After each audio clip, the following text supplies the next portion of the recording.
Biden has just concluded his visit to Israel, and a few things that they have agreed to. I'm going to just quickly run through that so people know which way this conflict is headed. First of all, Israel has said that it will not allow any humanitarian assistance from its territory to the Gaza Strip as long as our captives are not returned. So there is a precondition. You have to return all the captives. It is believed about 200 people are still being held hostage.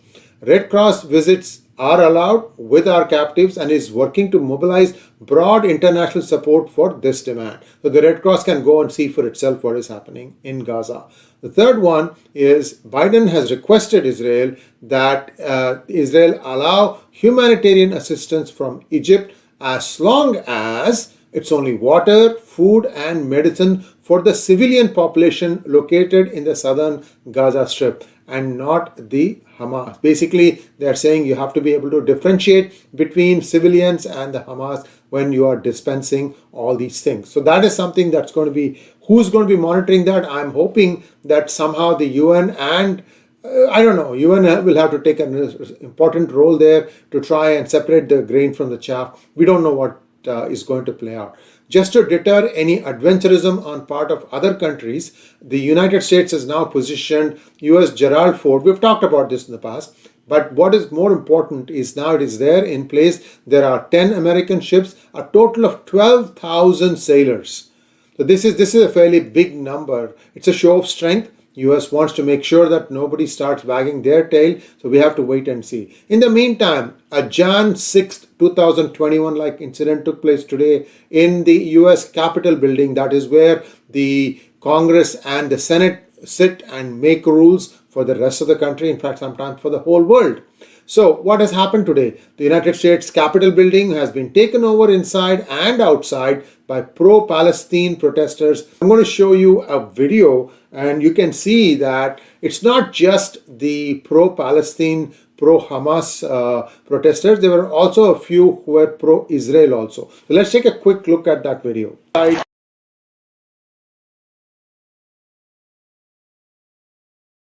You have pro-Israeli demonstrators. On the other side, you have the pro-Palestine demonstrators, pro-Hamas, I should say. And this is not going to go away anytime soon. I don't know who that speaker is. It does not look like Rashida Tlaib. But the point I think here is that now you can expect this to become a routine thing where anybody and everybody would come and want to take over the Capitol building with a protest and try and snarl traffic. Is this what United States is headed? We don't know. I hope it's not. But in the meantime, also wanted to update you about what has been happening in Harvard campus, where 34 organizations had written their support almost immediately after the incident came to light of what happened on Saturday, October the 7th. And of those, 5 have retracted. I do not have the latest number, but it is believed that that's what it is. It's not changed much. If there's any change, I have scoured the internet. I've even looked at Harvard pages inside to try and see if there's any latest update, but that's where it seems to be. There are also other places such as UPenn, where one of the dismantling Hindutva person was trying to create some ruckus.